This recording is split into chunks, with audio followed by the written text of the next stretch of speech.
Bulletin की शुरुआत और बात होगी मिडिल ईस्ट की और जानेंगे ज्योतिषी से कि आखिर 24 घंटे में क्या होने वाला है। आखिर क्या है मिडिल ईस्ट को लेकर सबसे बड़ी भविष्यवाणी।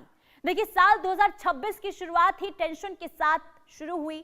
मिडिल ईस्ट में ईरान और अमेरिका की जंग से दुनिया में तनातनी कम होने की बजाय लगातार बढ़ती हुई नजर आ रही है। अब इस्लामाबाद में शांति वार्ता हुई, लेकिन बेनतीजा होने के बाद पिछले 2 दिन में हालात तेजी से बदल रहे हैं। उससे लग ये रहा है कि अगले 24 घंटे में वर्ल्ड वॉर हो जाएगा, क्योंकि हॉर्मुज पर अमेरिका की नाकेबंदी जारी है, जिससे स्थिति बेहद गंभीर और खतरनाक हो गई है। अब ईरान ने हॉर्मुज को फिर बंद कर दिया है और यह संकेत बताने के लिए काफी है कि अब वर्ल्ड वॉर होकर ही रहेगा। इसी मुद्दे पर हम देश के बड़े ज्योतिषी के साथ चर्चा करेंगे और जानेंगे कि मिडिल ईस्ट को लेकर इस वक्त ग्रह क्या योग बना रहे हैं और कौन से वो ग्रह हैं जो इस वक्त हालात खराब कर रहे हैं मिडिल ईस्ट के अंदर।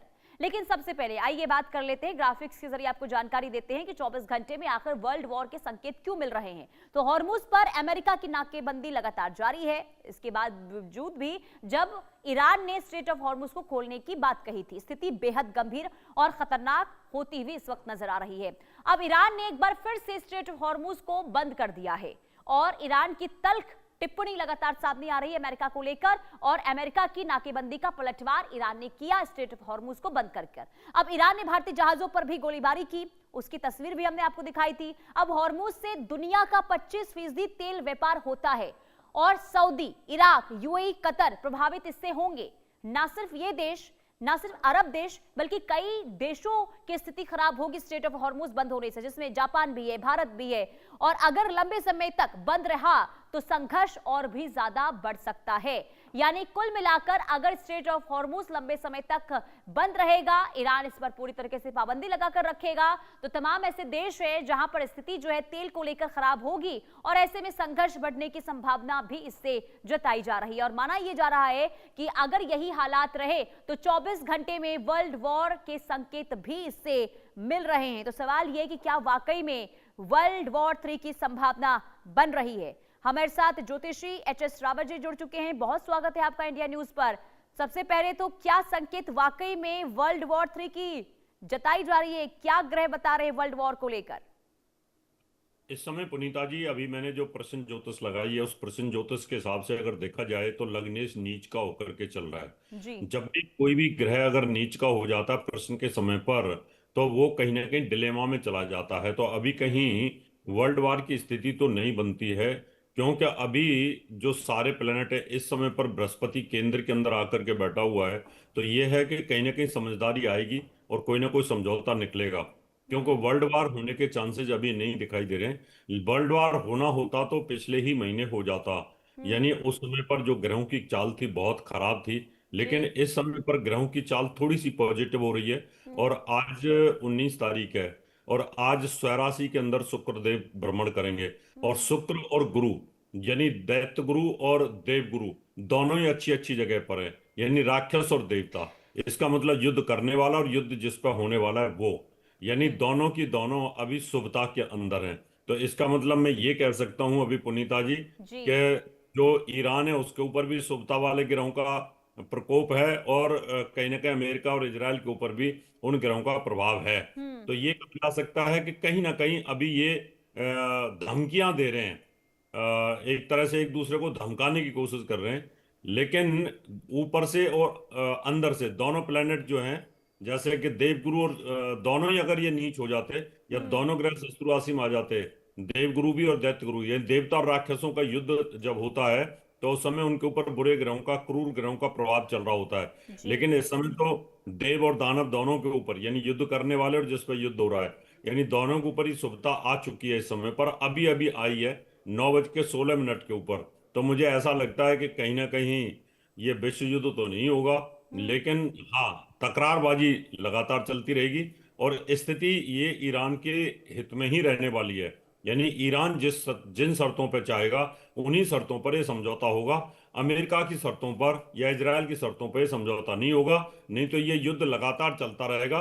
इसमें जो दूसरे जो देश हैं, चाइना है, रसिया है, वो ईरान को सपोर्ट करते रहेंगे और जो जी। ईरान के मित्र देश हैं वो भी उसको सपोर्ट करते रहेंगे। अमेरिका को और इजरायल को कमजोर करने के लिए, क्योंकि विश्व का 80% जो हिस्सा है वो ये चाहता है कि अमेरिका की दादागिरी खत्म हो, इजरायल की दादागिरी खत्म हो और अमेरिका यहाँ से पिट करके जाए, हार करके जाए, तो उसका दबदबा और उसका डॉलर का जो दबदबा है, उसकी तेल नीति है, वो खत्म होनी चाहिए। जिस प्रकार से वो धमका रहा है, जिस प्रकार से उसके ऑर्डर चल रहे हैं, उस प्रकार से हम भी नहीं चाहते।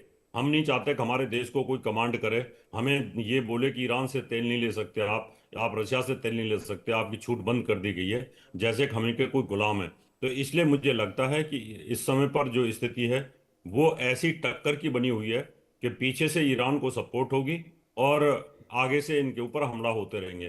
तो जो हॉर्मुज है वो उस पर ईरान का कब्जा रहेगा और यहाँ कामयाब किसी भी कीमत पर इजरायल और अमेरिका नहीं हो सकते। जी। पाकिस्तान सपोर्ट करता है तो ये मिडिल ईस्ट के अंदर ही युद्ध चलता रहेगा, इसमें दूसरे जो देश हैं वो इन्वॉल्व नहीं होंगे, क्योंकि हर देश ये चाहता है कि हम फाइनेंशियली मजबूत बने रहें। चाइना चाहता है हम फाइनेंशियली मजबूत रहें, और दूसरे विश्व युद्ध के अंदर रसिया देख चुका है कि फाइनेंस युद्ध में कितना फाइनेंस खराब होता है, तो वो भी नहीं चाहता कि उसने जिस प्रकार से अपने दोबारा से महाशक्ति को रिगेन किया है, तो रसिया नहीं चाहेगा कि उसका भी फाइनेंस यहाँ पर इन्वॉल्व हो। तो और नाटो इसमें बीच में से हट चुके हैं, नाटो ने भी द्वितीय विश्व युद्ध झेला है, पहला विश्व युद्ध झेला है। तो बिल्कुल। इसलिए इस युद्ध को कहीं ना कहीं इस यहीं पर ये समेट के रखा जाएगा और ये 10-20 कंट्रियों के अंदर चलता रहेगा, और इसमें अमेरिका को कहीं ना कहीं भारी नुकसान होने का योग इस समय पर ग्रहगति ये कह रही है। तो इस ग्रहगति का नुकसान तो अमेरिका को ही होने वाला है आज की डेट में। जी प्रीति। लेकिन एच.एस. रावत जी, अब क्योंकि 24 घंटे बहुत ज्यादा अहम बताए जा रहे हैं मिडिल ईस्ट के लिए, वजह यह है कि स्ट्रेट ऑफ हॉर्मुज जिसे एक बार फिर से ईरान ने बंद कर दिया है, अमेरिका नाकेबंदी हटाने के लिए तैयार नहीं हो रहा है, और अभी कल ही हमला भी हुआ था भारतीय जहाज पर। तो ऐसे में माना यह जा रहा है कि बहुत ज्यादा संघर्ष बढ़ने की संभावना जताई जा रही है। बीते 24 घंटे बहुत ज्यादा अहम हैं, तो इसे लेकर क्या ग्रह योग बनाते हुए नजर आ रहे हैं? आज की जो ग्रह गति है, मैं ये कह रहा हूं कि जो वर्ल्ड वार के जो ग्रह होते हैं वो बहुत ज्यादा खराब ग्रह होते हैं। ठीक जो है। खराब ग्रहों की जो स्थिति थी वो आज समाप्त हो रही है।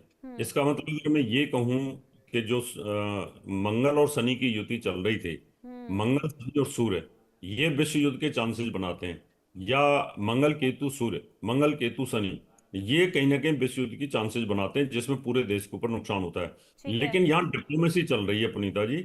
यहाँ पर क्या है कि चीन कभी भी डायरेक्ट अमेरिका से नहीं लड़ेगा, वो इसको फाइनेंशियली कमजोर करना चाहता है, वो सुपर पावर बनना चाहता है।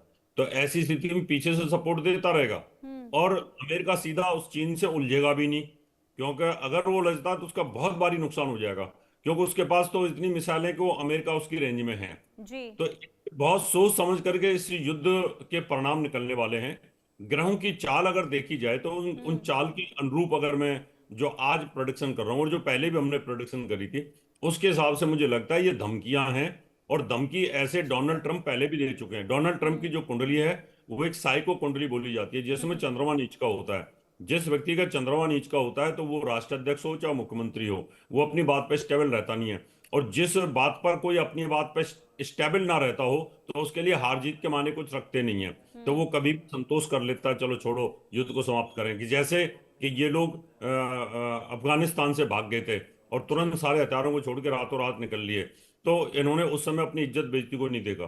तो यहाँ पर भी ऐसी स्थिति हो सकती है, लेकिन इजराइल के लिए मरने और मारने वाली बात है।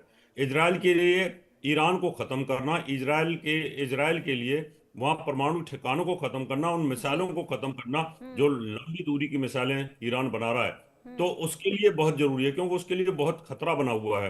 तो इसलिए युद्ध तो ये चलता रहेगा, युद्ध समाप्त होने वाला नहीं है। ठीक लेकिन है। विश्व युद्ध की जो स्थिति हम आंक रहे हैं कि विश्व युद्ध में जैसे लग रहा है कि विश्व युद्ध होगा, तो मुझे लगता है कि विश्व युद्ध में जब तक महाशक्तियां डायरेक्ट आमने सामने नहीं आती हैं, ठीक है। उनके अपने जब तक जो उनकी इच्छाएं होती हैं, उनके स्वार्थ होते हैं, वो पूरे नहीं होते। तो इसकी इसलिए संभावना कम है, यानी कि वर्ल्ड वॉर की संभावना अभी कम बनी हुई है, ना के बराबर है। लेकिन एच.एस. रावत जी, एक तरफ देखिए आपने ये कहा कि ये जंग जो है तब खत्म होगी जब ईरान की शर्तें मान ली जाएगी, और ऐसे में जब अब दूसरे दौर की बातचीत को लेकर पहल हो रही है, तो माना जाए जब दूसरे दौर की बातचीत होगी तो उसमें कोई ना कोई समाधान निकलेगा, या फिर ईरान की शर्तें मान ली जाएगी, अमेरिका झुक जाएगा, यानी कि अमेरिका की नरमी देखने को मिलेगी ईरान की शर्तों के सामने। क्या इसे लेकर इस वक्त ग्रह बन रहे हैं? पुनीता जी, पिछली बार जब यही प्रश्न आपने पूछा था करीब 1-1.5 हफ्ते पहले, जब ये हाँ, पहले मीटिंग हुई थी इनकी, तब हमने कहा था कि ये मीटिंग कामयाब नहीं होगी। बिल्कुल। उस समय ग्रहों की चाल ऐसी चल रही थी कि हमने कहा कि ये मीटिंग कर रहे हैं लेकिन ये कामयाब होगी नहीं किसी भी स्तर पर, हम्म। क्योंकि ग्रह आक्रामक है। लेकिन अब जो मीटिंग होगी, अब आगे जो ग्रहों की चाल आ रही है, उसमें कुछ संभावना है कि कुछ ईरान झुके, कुछ ईरान कंप्रोमाइज करे और कुछ अमेरिका भी कंप्रोमाइज करे, क्योंकि अमेरिका के खुद के अंदर बहुत बड़ा दबाव चल रहा है। जी। तो बहुत स्थिति वहां भी खराब है हम्म। और ईरान में एकजुटता आई है। तो हम्म। इसलिए ईरान यहाँ पर कुछ झुक सकता है और कुछ कंप्रोमाइज कर सकता है कि वो ठीक नहीं है। चाहेगा कि मेरी बर्बादी हो।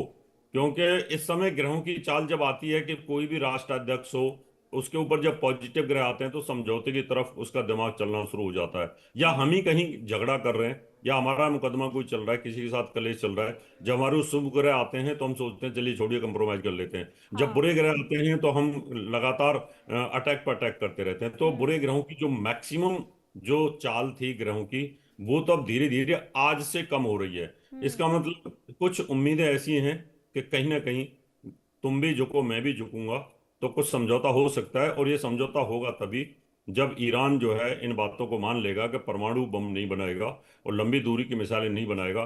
क्योंकि अमेरिका हर हालत में चाहेगा कि इजराइल को सेव करना, क्योंकि सबसे बड़ा खतरा ईरान से ही है। जी। पाकिस्तान से भी है खतरा, लेकिन पाकिस्तान में इतना दम नहीं है जितना ईरान के अंदर दम है। तो हम्म। ईरान के जो लड़ाके हैं और पाकिस्तान के लड़ाकों में बड़ा फर्क है। ईरान फाइनेंशियली साउंड है, पाकिस्तान नहीं है। इसलिए उसका परमाणु बम बनने दिया इजराइल ने, उसको पता था मेरे तक इसकी पहुंच नहीं हो पाएगी। हम्म। लेकिन ईरान की जो पहुंच है इजराइल तक है। इसलिए इजराइल को अपनी सेफ्टी रखना पुनीता जी बहुत जरूरी है। जी। अगर ये लगातार मजबूत होता रहता है ईरान और हम्म। परमाणु बम बनाने में कामयाब हो जाता है और लंबी दूरी की मिसाइलें बना लेता है, तो इसका मतलब ये रहा कि आगे अमेरिका भी इसकी रेंज में आएगा, अमेरिका को भी खतरा है हम्म। और इजराइल को भी खतरा है। और इजराइल को ये लोग खत्म कर देंगे, क्योंकि मुसलमानों की और यहूदियों की कट्टर दुश्मनी बहुत पहले से है और आज से नहीं है। तो जी। इस वजह से अमेरिका की पहली प्रायोरिटी ये है और इजराइल की भी पहली प्रायोरिटी है कि हम किसी प्रकार से अपने देश को बचाएं, अपनी सुरक्षा करें, लेबनान से भी बचाएं और इजराइल से यहूदियों से भी, इनसे यहूदियों से भी बचाएं। ये सोच इनकी है। और ये तो ईरान भी चाहता है ना एच.एस. रावत जी, ईरान भी तो यही कह रहा है कि हम परमाणु कार्यक्रम नहीं बंद करेंगे क्योंकि ये हमारी हमारी सुरक्षा के लिए, हमारी देश की सुरक्षा के लिए जरूरी है। और ऐसे में बार बार अमेरिका दबाव बना रहा है कि ईरान परमाणु कार्यक्रम बंद कर दे। और जो आप संकेत दे रहे हैं कि दूसरे दौर की जो बातचीत होगी उसमें कुछ ना कुछ पॉजिटिव संकेत जो है मिल रहे हैं, तो माना यह जाए कि ईरान अब परमाणु कार्यक्रम को लेकर झुकता हुआ नजर आएगा अमेरिका के सामने। बिल्कुल पुनीता जी, अगर परमाणु कार्यक्रम को ये नहीं रोकता है तो हमले लगातार जारी रहेंगे। और इजराइल और जो अमेरिका ने इस समय अपने युद्धपोतों पर जो सामान और ज़्यादा लोड कर दिया अमनेशन, जी। तो उससे लगता है कि इसको टोटल ख़त्म कर देंगे।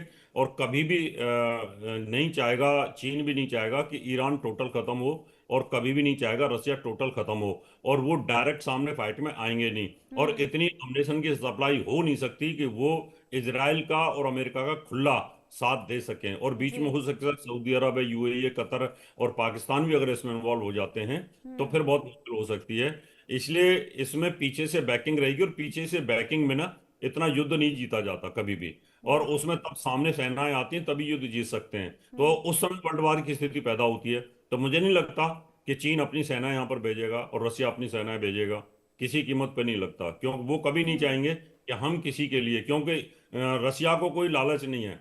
रसिया के ठीक है। पास अपना तेल है, रसिया के पास अपनी एनर्जी सेक्टर है, रसिया के पास अपना सब कुछ है, हथियार भी है। ठीक है। लेकिन वो ये चाहता है कि अमेरिका की दादागिरी ना हो किसी भी कीमत पर। अमेरिका गल्फ कंट्रीज के ठीक है। और अंदर यही वजह है, लगातार देखिए ईरान की ओर से भी पलटवार किया जा रहा है और ये भी कहा गया चीन और रूस जो अभी बता रहे हैं कि साथ मिलता हुआ ईरान को नजर आएगा। लेकिन अब देखना यही होगा क्योंकि आपने पॉजिटिव संकेत ये दिए हैं कि अगले दौर की जो बातचीत होगी उसमें कुछ ना कुछ